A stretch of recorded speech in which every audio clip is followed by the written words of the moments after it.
성도 여러분, 안녕하셨습니까? 하나님의 귀하신 은혜가 이 시간 우리 모든 분들과 함께 하시게 되기를 간절히 축원합니다. 새벽 만나의 아침, 우리 아침 기도로 시작하겠습니다. 하늘에 계신 아버지 하나님 감사합니다. 이제 추수감사절을 보내고 저희에게 안식일을 맞이할 수 있는 귀한 날을 허락해 주셨습니다. 오늘 하루도 주님의 귀하신 은혜 속에서 주님과 동행하는 삶을 살도록 인도하여 주시옵소서. 특별히 과정의 말씀을 통해 하나님의 역사하심을 저희들이 경험할 수 있도록 도와주시옵소서. 우리 주님 예수님의 이름으로 간절히 기도 올리옵나이다. 아멘. 오늘 이 시간에는 과정 제9과 제9과의 말씀인데요. 재림전 심판입니다. 재림전 심판에 대한 것인데요. 기억절의 말씀입니다. 다니엘서 7장 27절에 있는 말씀입니다. 나라와 권세와 온 천하 나라들의 위세가 지극히 높으신 이의 거룩한 백성에게 붙임바 되리니 그의 나라는 영원한 나라이라. 모든 권세 있는 자들이 다 그를 섬기며 복종하리라.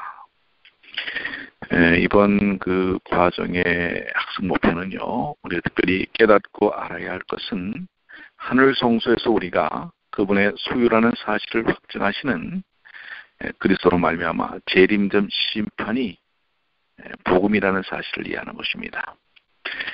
느낄 것은 성도들에게 유리한 판결을 내리시고 살아갈 힘과 용기를 주신 하나님을 향해 사랑의 마음을 갖는 것입니다.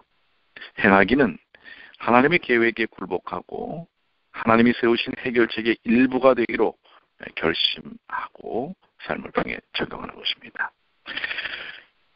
서론의 말씀은 히브리서에서 분명하게 나타난 것처럼 예수님은 부활 이후에 우리를 위한 새로운 국면의 사역을 시작했습니다. 그것은 하늘성소에서 대제사장이 되셨다는 사실입니다. 특별히 오늘 우리 다니엘서 7장과 8장은 역사의 한 시점에서 우리를 위해 그리스도의 하늘 사역이 심판이라는 새로운 국면에 접어든다는 사실을 밝히고 있어요. 특별히 이것을 우리는 종말론적인 속죄의 일이라고 부릅니다. 그 이유는 종말론적인 이유는 종말에 관한 내용과 그 다음에 속죄의 일, 특별히 지상성소에서 속죄의 일을 통해 예표되고 있는 것이 바로 이 재림전 심판에 관한 것이기 때문에 그렇습니다. 특별히 이번 주 심판이 복음이라는 사실을 우리는 깨닫게 될 것입니다. 어떻게 심판이 복음일까라는 것은 우리가 말씀을 통해서 함께 나누게 될 것입니다. 우리 첫째 일요일 소재는 관한 것입니다. 첫째 날 이상과 심판입니다. 교훈으로 내려가시면은요, 다니엘서 7장에서 하늘에서 책이 펴놓고 심판하시는 하늘아버지와 자기 백성을 변호하시는 예수님의 모습을 그리고 있습니다. 다니엘서 7장의 장면을 보여주고 있는데요. 특별히 다니엘서 7장의 장면을 한번 이렇게 잘 정리할 필요가 있습니다. 다니엘서 7장은 네 짐승을 본 후에 다니엘은 넷째 짐승의 뿔 가운데 다른 뿔이 나오는 것을 목격하죠. 이 다른 뿔이 작은 뿔이죠. 이 작은 뿔은 하나님과 성도의 원수가 됩니다. 그때 다니엘의 관심이 갑자기 어두운 지상에서 하늘 보좌 앞에서 벌어지는 영광스러운 심판의 장면으로 바뀌는 것을 볼 수 있습니다. 이 어둡고 침침한 이 지상 상황에서 하늘의 보좌에서 벌어지는 영광스러운 심판의 장면으로 바뀌는 것입니다. 심판의 장면은 이상의 중심축이지요. 거기는 두 핵심적 인물이 나오는데요. 옛적부터 항상 계신 이와 인자가 나타납니다. 그리고 천사들은 심판의 증인으로 등장을 하죠. 이 장면은 세 단계로 전개되는데 첫 번째 법정 장면이고요. 두 번째는 짐승의 세력에게 판결이 선고되는 장면이고요. 마지막으로는 나라와 통치권이 인자에게 양도되는 장면입니다. 특별히 나오는 옛적부터 항상 계신 이는 아버지 하나님을 심판자로 묘사하고 있습니다. 인자는 하늘 법정에서 인류를 대변하는 예수 그리스도를 보여주시고 계시고요. 또한 속죄의 일은 이와 같은 하늘 성전 장면을 엿볼 수 있는 가장 자연스러운 표상학적인 설정이 속죄의 일입니다. 하늘 대제사장은 분향단 연기에 둘러싸여서 예적부터 항상 계신 이 앞에서 나오는 것으로 묘사가 되고 있죠. 그런데 여기에 특별히 책이 나옵니다. 다니엘서 7장 10절을 보면 책들이 펴놓여 있는데, 여기 그 성경에서 하늘에는 몇 가지는 책을 언급을 하죠.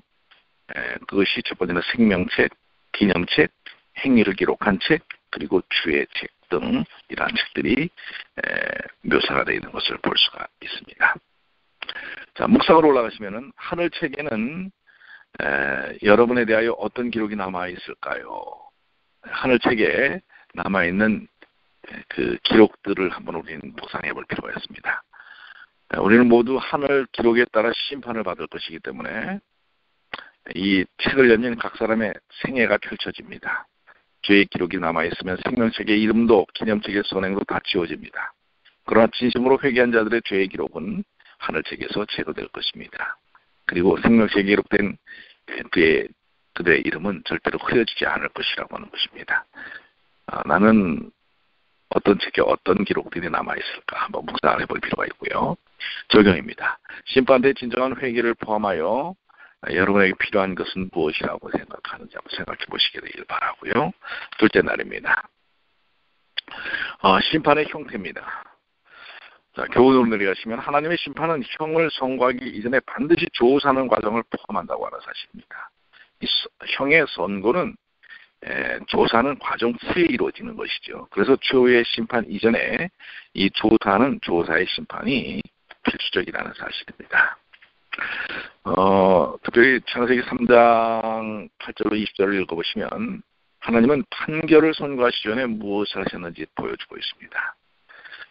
조사를 하는 일을 보여줍니다. 조사 심판은 성경적인 개념입니다. 하나님의 재판 절차에서 조사와 신문 과정을 포함하고 있다는 사실입니다. 창세기 3장에서 그 예가 나오고요. 하나님은 판결을 내리기 전에 조사를 벌이시는 모습을 보여주시죠. 또 창세기 4장 가인, 바벨, 그리고 소돔 이 모든 것들을 다루는 과정에서도 주사하셨습니다. 그분은 이스라엘 제사장들에게도 자세히 묻고 살피도록 이 신명기 13장에 요구하십니다. 조사는 신중함 또는 공평함과 관련이 되어 있고요. 그것은 공개적입니다. 종종. 그리고 하나님이 구원이든 정죄든 판결을 선언하실 때 그것을 지켜보는 자들은 하나님의 조치가 최상이라는 사실을 확신하게 됩니다. 바로 다니엘서 7장의 심판 장면에서 책들이 등장하는 이유가 그것입니다. 책들은 모든 것을 쉽게 기억하시는 하나님을 위한 것이기보다 그분을 둘러싸고 있는 천상의 존재들을 위한 것입니다. 그것은 공평과 또 분명함 이러한 것들을 기록을 통해서 나타내고 있습니다. 특별히 여기 하나님을 믿노라고 하는 공언하는 사람들에게 회개하고 마음을 깊이 이러한 부분들은 심판을 살피게 해준다는 사실입니다. 진리를 순종함으로 심령을 정말로 깨끗하게 하고 있는 자들은 그들 스스로에 대하여 가장 겸손한 견해를 갖게 됩니다. 그리고 구원이 자신의 공로가 아닌 그리스도 그분의 공로에 근거된 논증을 보여준다고 하는 사실이죠. 자, 묵상으로 가시면은요, 우리를 심판하실 때 하나님은 무엇을 철저하게 보실까요? 하나님의 심판은 기록을 갖고 한다는 사실입니다. 하나님은 책을 펴놓고 그 기록을 통해서 그 모든 것들을 판단하신다는 사실이죠. 하나님은 우리를 멸망시킬 죄를 조사하기 이전에 어린 양이 그 피로 우리를 인쳤는지 철저하게 확인할 것이라는 사실입니다. 적용입니다. 우리가 이 심판 때 우리는 우리 자신이 믿음 안에 있는지 어떻게 알 수 있을까요? 한번 여러분들 삶을 통해 적용해 보시길 바라고요. 셋째 날 심판의 시기에 관한 것입니다. 교훈으로 내려가시면 다니엘서 7장의 심판은 작은 뿔이 아직 지상에 남아 있는 동안에 시작되는 재림전 심판으로서 이를 통해 하늘 존재들은 하나님의 공의를 확신한다. 자, 여기 보면은 심판이 작은 뿔이 이 지상에 남아 있는 동안 이 지상 역사 속에서 재림전 심판이 이루어진다는 사실을 보여주고 있습니다.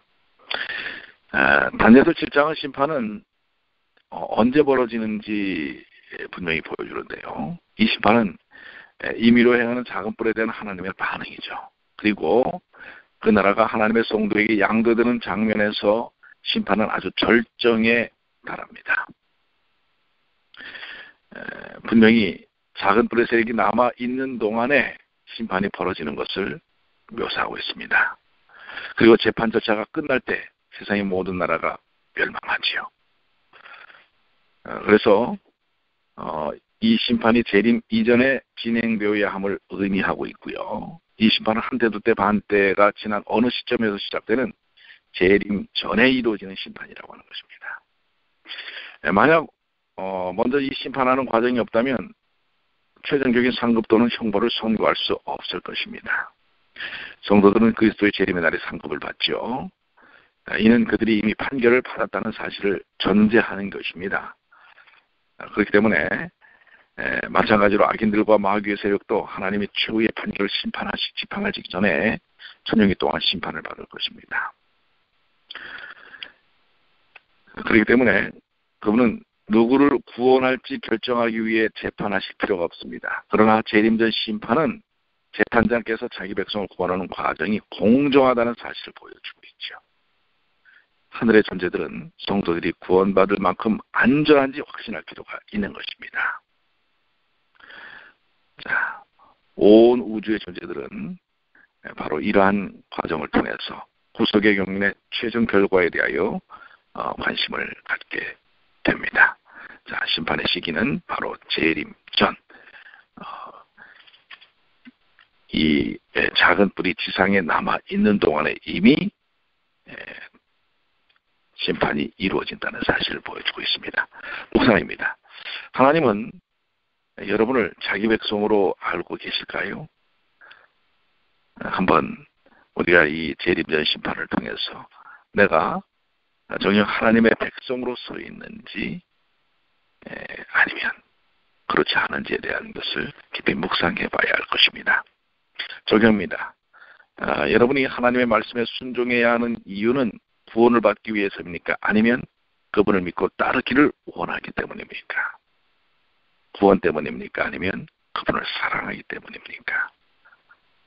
이것이 우리의 삶의 어떤 그 동기가 무엇인지 우리는 한번 삶을 통해 깨닫고 적용해 볼 필요가 있습니다. 넷째 날 수요일입니다. 심판의 결말입니다. 교훈으로 내려가시면 재림전 심판의 결과로 하나님의 백성은 구원을 받고 악한 세력은 멸망을 당합니다.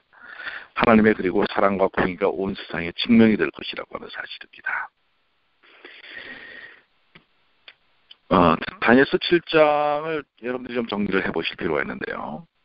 거기 보시면 재림전 심판의 결과는 무엇인지, 그 심판은 몇 가지 중대한 조치를 내려놓는데요.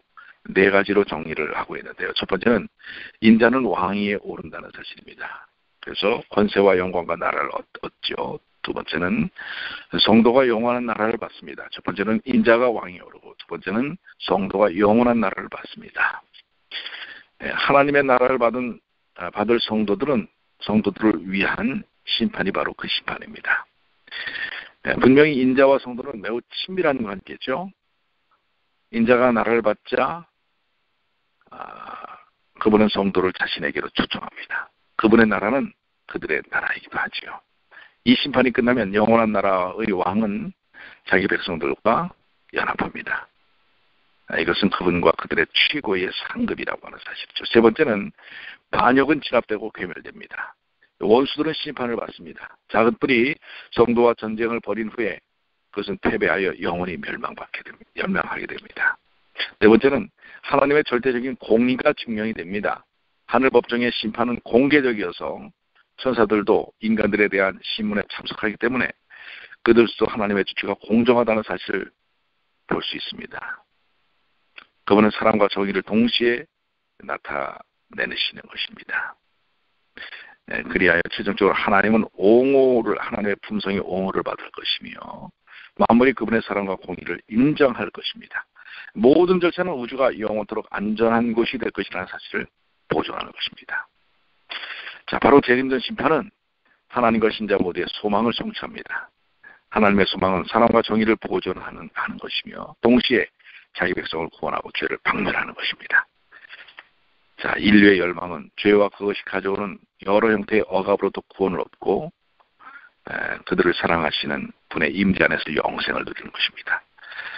심판은 하나님과 피조물 사이 영원하고 신뢰할 만한 관계를 보장하는 것입니다. 이것이 심판의 결말입니다. 묵상입니다. 여러분은 하나님의 나라에 대해 얼마나 관심이 많습니까?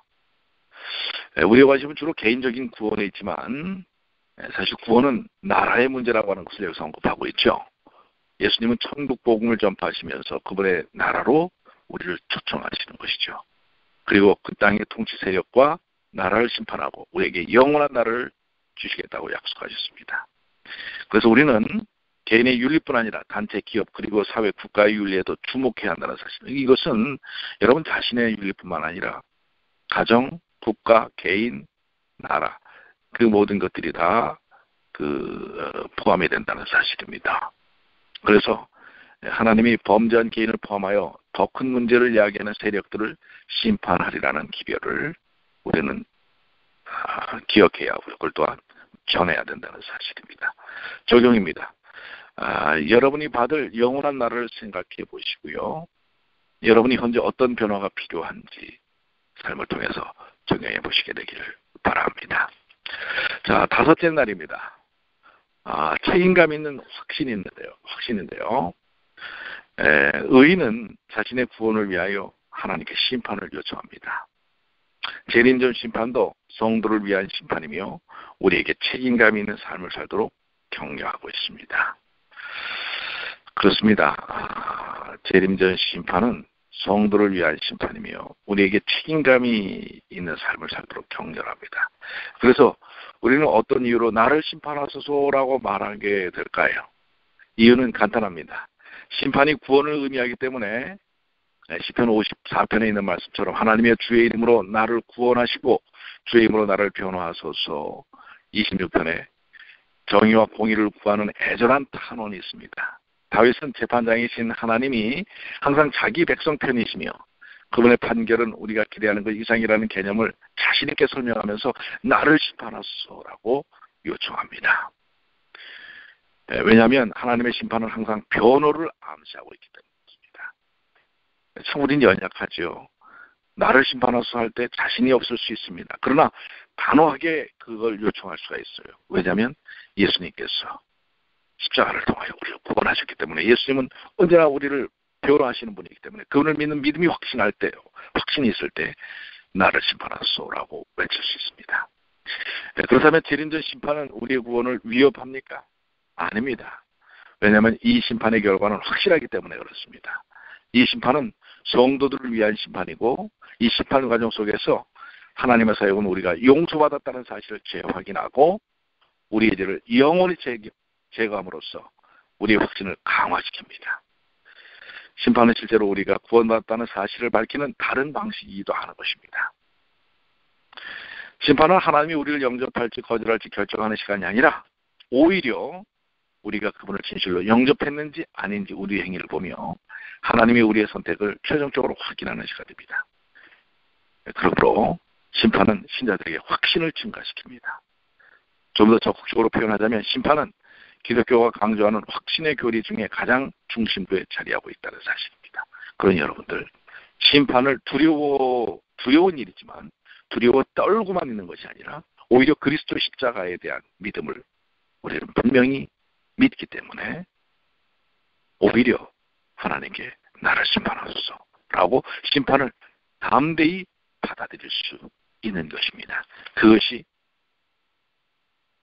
주님께서 우리를 변화하시고 또한 주님의 십자가를 통하여 얻은 구원에 대한 확신이라고 하는 것입니다. 묵상입니다. 성도를 위한 심판은 여러분의 삶에 어떤 동기를 부여합니까? 이 심판이 여러분에게 어떤 확신과 삶의 동기를 부여하는지 깊이 묵상해 보시기 되길 바랍니다. 적용인데요. 우리는 앞으로 어떻게 책임감 있는 삶을 살기로 결심을 하십니까?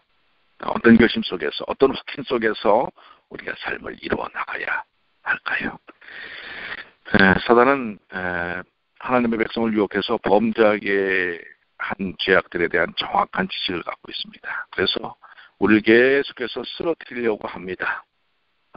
그러나 우리는 그리스도의 십자가의 능력을 의지하는 일을 통하여 확신을 가지고 이 땅에서 이 용서에 대한 확신, 구원에 대한 확신을 통해 재림전 심판을 담대히 맞이할 수 있는 것입니다. 바로 예수 그리스도가 중보하시는 예수 그리스도가 계시기 때문에 그렇습니다.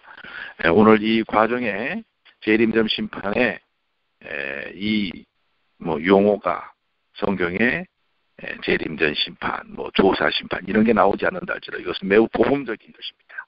심판은 오히려 우리에게 그리스도의 십자가를 그리고 그분의 변호를 더욱 분명하게 한다는 사실입니다. 결론입니다. 하나님이 자기 백성을 심판하실 때 그분은 그들을 의롭게 여기시고 멸망에서 건지시며 그들의 입장을 옹호하십니다. 반면 악인들은 정죄하시고 벌 주시며 멸망시킵니다. 이것이 심판입니다. 오늘 바로 이 순간 이 재림전 심판이 진행되고 있고 우리는 거기에 믿음을 갖고 담대히 임해야 한다는 사실을 기억하시고 주님 안에서 승리하시게 되기를 간절히 축원합니다. 기도하시겠습니다. 하늘에 계신 아버지 하나님, 오늘도 말씀을 통해서 저희가 지금 진행되고 있는 재림전 심판의 과정 속에 있다는 사실을 깨닫게 하여 주셔서 감사합니다. 우리가 이 순간 어떻게 해야 할까요? 또한 믿음을 어떻게 드러내야 할까요?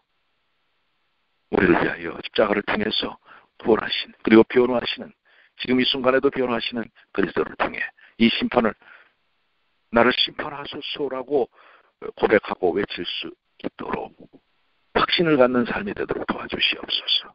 그리고 우리의 모든 죄악들을 주님 앞에 내려놓을 수 있도록 도와주시옵소서. 오늘도 주님께서 저희와 함께 하시고 주님 안에서